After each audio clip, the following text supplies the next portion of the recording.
Movie की शुरुआत में हम एक हाई स्कूल की क्लासरूम में बच्चों को पढ़ते हुए देखते हैं, जहां हमारी मेन कैरेक्टर मारा पेंसिल से खेल रही होती है। तभी उसकी पेंसिल जमीन पर गिर जाती है, जिसे उठाने के लिए वो झुकती है कि तभी सामने बैठी लड़की, जिसका नाम केटलिन होता है, वो एक्सप्लोड यानी गुब्बारे की तरह फट जाती है। फिर हमें एक और टेस नाम की लड़की दिखाई जाती है, जो मारा से पूछती है कि अंदर क्या हुआ। तब मारा उसे बताती है कि केटलिन अपने आप फट गई। टेस उसके बाद मारा को उसके शूज दिखाती है, जो खून से पूरी तरह सन चुके थे। वहीं अंदर कुछ फोरेंसिक वाले केटलिन की बॉडी लेने आते हैं, जहां खून के अलावा कुछ भी नहीं था।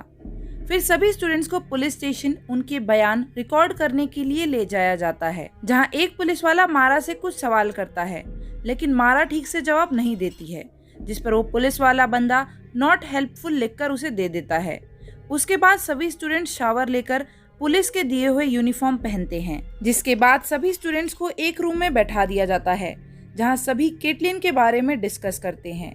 लोग सोचते हैं कि आखिर उसके साथ ऐसा क्यों हुआ।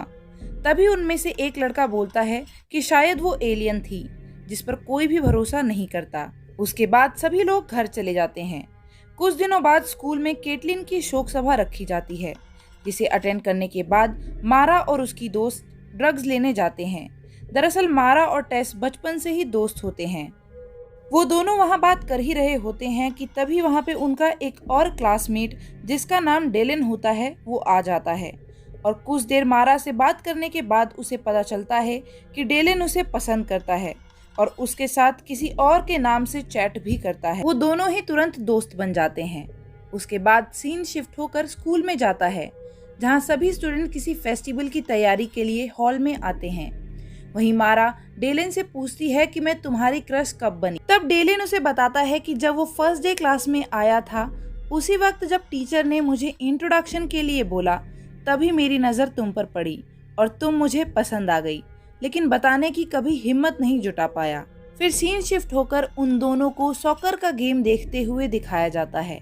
तभी वहाँ ग्राउंड में अचानक से कोई एक्सप्लोड हो जाता है, जिसे देखकर लोग इधर उधर भागने लगते हैं। ये सब देखकर मारा बहुत डर जाती है। तब डेलन उसे संभालता है।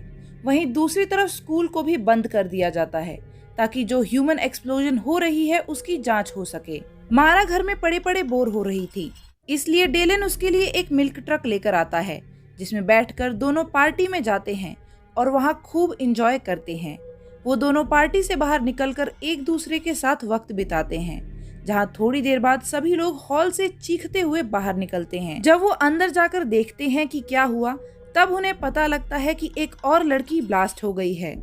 इस केस के बाद मारा और टेस एक स्पेशल एजेंट रोज के पास जाती हैं और वो इनसे सवाल करती है और शक जाहिर करती है कि कोई स्टूडेंट्स को मार रहा है। तब मारा उससे पूछती है कि आपको क्या लगता है कि ये एक्सप्लोड क्यों हो रहे हैं, जिस पर रोज कहती है कि इन सब चीजों पर काम चल रहा है और जल्द ही सबको पता चल जाएगा। उसके बाद मारा वहां से निकलकर अपने कुछ दोस्तों के पास जाती है, जहां जो लड़का ड्राइविंग कर रहा था वो अचानक से एक्सप्लोड हो जाता है और उसके बाद उसके बगल में बैठी लड़की भी एक्सप्लोड हो जाती है। इस एक्सप्लोजन से पहले ही मारा ने डेलन को मैसेज कर दिया था, इसलिए वो उसे ढूंढते हुए आता है, जहाँ कार में खून देखकर वो बहुत डर जाता है।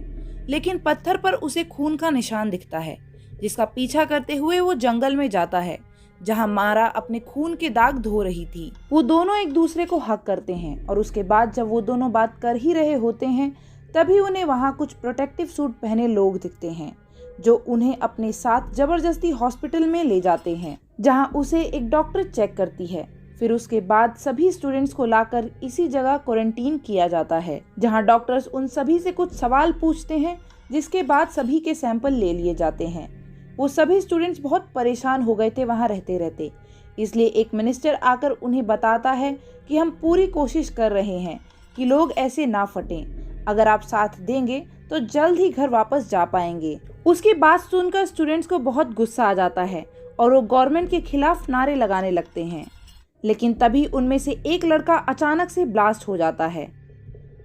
उसके बाद ब्लास्ट होने का सिलसिला अचानक से शुरू हो जाता है। डॉक्टर्स बहुत एक्सपेरिमेंट करते हैं और दवाइयाँ बनाते हैं, लेकिन कुछ फ़ायदा नहीं हो रहा था। फिर क्रिसमस के लिए उन सभी को घर जाने की इजाज़त मिलती है। मारा घर पहुंचकर बहुत ज्यादा खुश हो जाती है। अगली सुबह मारा और टेस फिर जहां एजेंट रोज उनसे मिलती है जो कि उनका टेस्ट करने आई थी।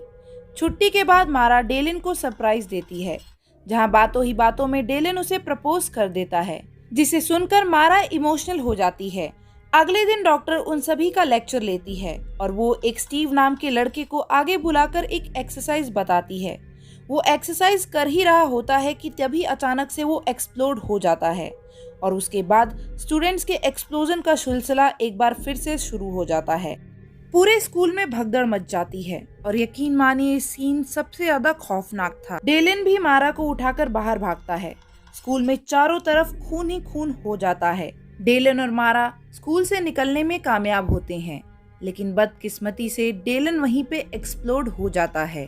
मारा शॉक हो जाती है और ब्लड से नहाई हुई ही घर की तरफ जाने लगती है, जहां उसकी माँ उसे संभालती है।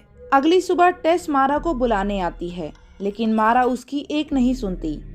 धीरे धीरे इस इंसिडेंट को 7 महीने बीत चुके होते हैं, पर मारा अभी भी नहीं उभरी थी और वो शराब पीना शुरू कर देती है। फिर एक दिन टेस मारा को स्कूल चलने के लिए बोलती है, जिस पर वो मना कर देती है और शराब लेने चली जाती है। बाद में जब वो घर आती है तब उसके पेरेंट्स उसकी हरकतों की वजह से उस पर बहुत गुस्सा करते हैं और वो उसे स्कूल जाने के लिए भी बोलते हैं, जिस पर मारा उन्हें बोलती है कि स्कूल जाने से अच्छा तो वो ब्लास्ट ही हो जाए। इतना सुनते ही उसके पेरेंट्स चुप हो जाते हैं। अपने पेरेंट्स से लड़ने के बाद मारा अपने रूम में जाकर कॉलेज का एक पेज खोलती है, जहां सब उसे मनहूस कह रहे थे, क्योंकि जहां भी वो प्रेजेंट थी वहां पे ब्लास्ट हुए। और वो एट द एंड मारा डिप्रेस्ड होकर टेस के पास जाती है, जहां टेस उसे बताती है कि वो यहाँ से जा रही है, लेकिन मारा हमेशा से ही उसकी बेस्ट फ्रेंड रहेगी। मारा उसके बाद फुल टल्ली होकर अपनी कॉन्वोकेशन में जाती है और बोलती है कि ये सब मेरी वजह से हुआ है, हाँ मैं मनहूस हूँ। और उसके बाद वो डेलिन की कब्र पर चली जाती है। वहाँ वो उससे अपने प्यार का इजहार करके रोने लगती है। तभी वहाँ डेलिन की माँ आ जाती है। डेलिन की माँ उसे समझाती है कि तुम में से कोई ऐसा मरना डिजर्व नहीं करता, लेकिन जो हो गया अब उसे कोई नहीं रोक सकता। अगली सुबह मारा जाकर अपने पेरेंट्स को भी सॉरी बोलती है। उसके बाद कुछ महीने बीत जाते हैं, जहाँ कोई भी अब एक्सप्लोजन नहीं हुआ था। मारा डेलिन का ट्रक लेकर अपने घर से चली जाती है एडवेंचर पर और मूवी यहीं पर खत्म हो जाती है। गाइस, अगर आपको ये एक्सप्लेनेशन पसंद आया है तो प्लीज़ प्लीज़ प्लीज़ चैनल को सब्सक्राइब ज़रूर करें, वीडियो को लाइक और कमेंट करना भी ना भूलें। Thank you so much. मिलती हूँ आपको अगली वीडियो में।